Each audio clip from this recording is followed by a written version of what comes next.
Hey there YouTube, just wanted to make this video in case it helps somebody in the future, in case they experience the same problem. My truck is a 2013 Toyota Tundra with the 4.6 motor, automatic obviously, and two-wheel drive. Sorry my truck is so dirty, by the way, but it's always been super reliable. The only issue I've had with it, and it's been very intermittent, was occasionally when I go to start it and it's a little colder than usual outside, I'll have an idle surge.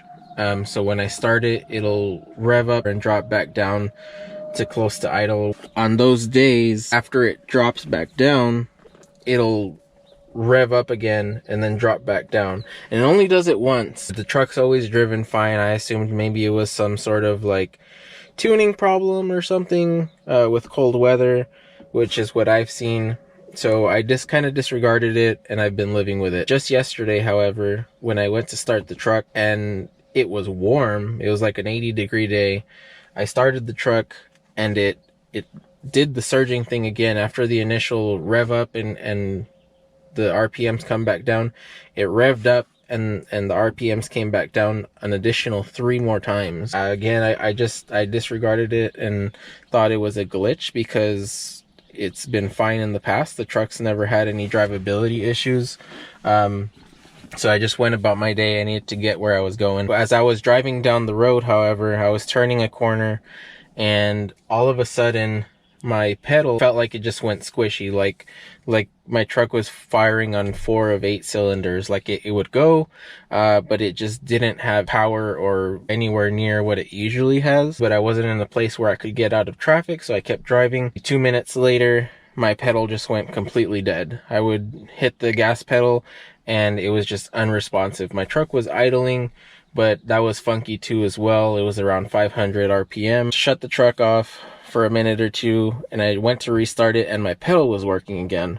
But I had a check engine light and the traction light came on. I was able to get home without having the truck towed, but I had to turn off the truck and restart it about 7-8 times. Because when I was actually getting closer to home, that last time that I started it, the truck actually started up and drove fine. I got it home and we're gonna go ahead and hook up the scanner here to see what we've got. Put the key in the ignition, in the on position, hook up my little cheapy scanner.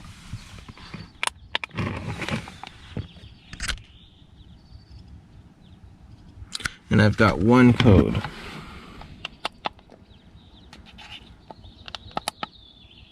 P2111.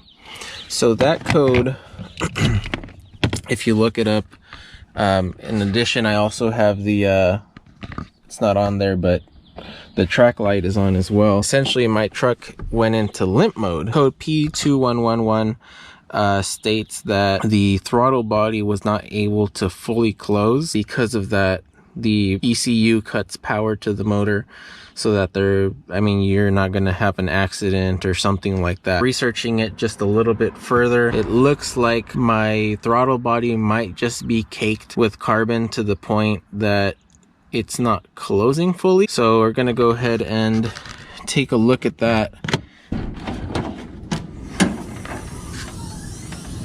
The first thing is to remove this engine cover here. Just pops off. Put that off to the side. This is what we're going to be looking at. Inside the throttle body, there's just a circular plate that when you hit the throttle opens up. There's crud that accumulates around that plate. So I think what's happening is that it's not closing fully. Basically, it's the computer is sensing that it's not closing and it's not corresponding to the pedal position. So we're going to go ahead and visually inspect it. In order to get to it, I need to just take off 2 hose clamps, one here and one here, and this boot will come off.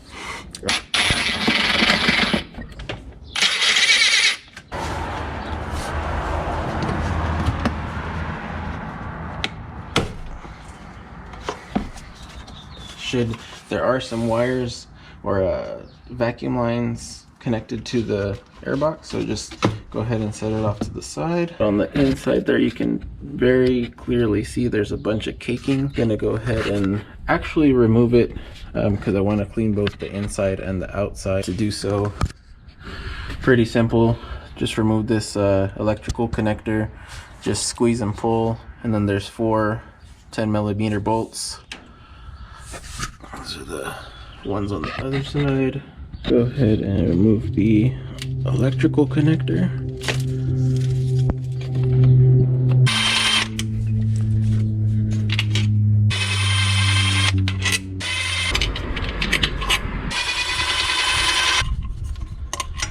Let's see what we've got. Yeah, it came right off. There is a couple of coolant lines attached to it. Just go ahead and leave those. Look at how dirty that is. Definitely needed a cleaning. Make sure you don't lose this O-ring here. It comes off pretty easily. You can actually tell right here where the black carbon buildup starts. That line between the carbon buildup and the clean metal, that's where the butterfly should be. If you open the butterfly a little bit and just rub your nail on it, you can actually feel the ridge there. So that's how much carbon buildup is on there. So I think that was definitely our problem. You can see the throttle not closing completely. You can see a little bit of light there. So I'm gonna go ahead and clean this up. I'm going to be using a product called Berryman B12 Chem Tool. It's carburetor, choke, and throttle body cleaner. I've used this to clean carburetors and I've had really good luck with it. So I'm going to go ahead and try it on the throttle body here. I'm going to be using that and just a clean rag. Start with the opening here. Not too much.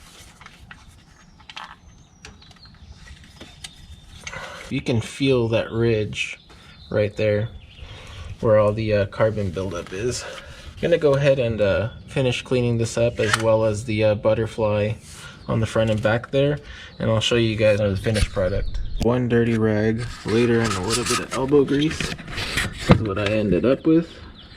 Pretty damn clean compared to how it was before. So I looked it up, and you are actually supposed to have a little gap there around the butterfly, but I mean, you could barely see the light before, so it was definitely obstructing it from going back to its closed position. I took a little bit of time and cleaned up this mating surface and this mating surface, as well as took the rubber gasket out to inspect it. It seems to be in really good shape. Just cleaned it off. This guy just goes in here like so. There's a little deal here that slots into here at the top, just like so. The throttle body back.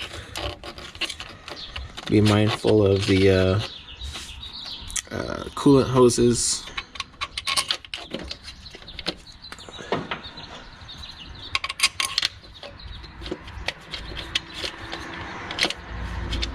I'm gonna go ahead and put these bolts in and put the crossover tube on the intake back on, and then I'll come back and see if the problem's still there when we start it up. So everything is back together.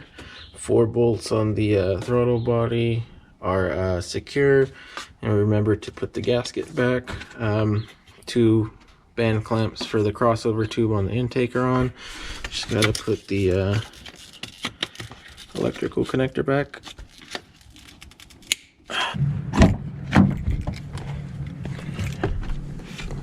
Hopefully we don't get that surging. The truck's been sitting for probably 3 hours.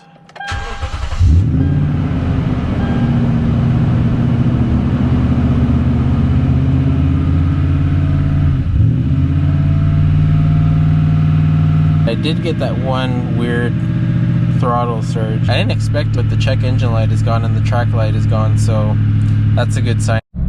So I've let the truck idle. It's getting up to temperature now. Check engine light hasn't come on, and it seems to be idling actually quite a bit smoother than it was before. I'm not sure why that surge happened when I first started it up.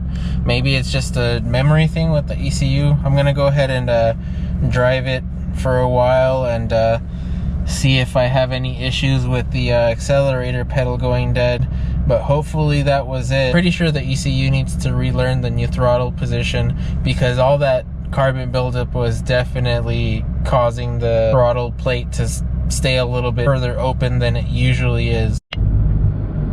So I just came back from a drive. The truck is idling really nice now. The check engine light hasn't come back, or the track light, so I think that was the issue. Hey guys, I just wanted to do one last update. I didn't want to end the video like that. I ended up driving my truck yesterday quite a bit. I drove about 100 miles, and luckily I didn't have any issues with the throttle going limp again, or check engine light coming back or anything like that. It's a pretty warm day. I think it's like 85 degrees. So I haven't started my truck since yesterday. It's been sitting overnight. Just wanted to start it up and see if those issues come back.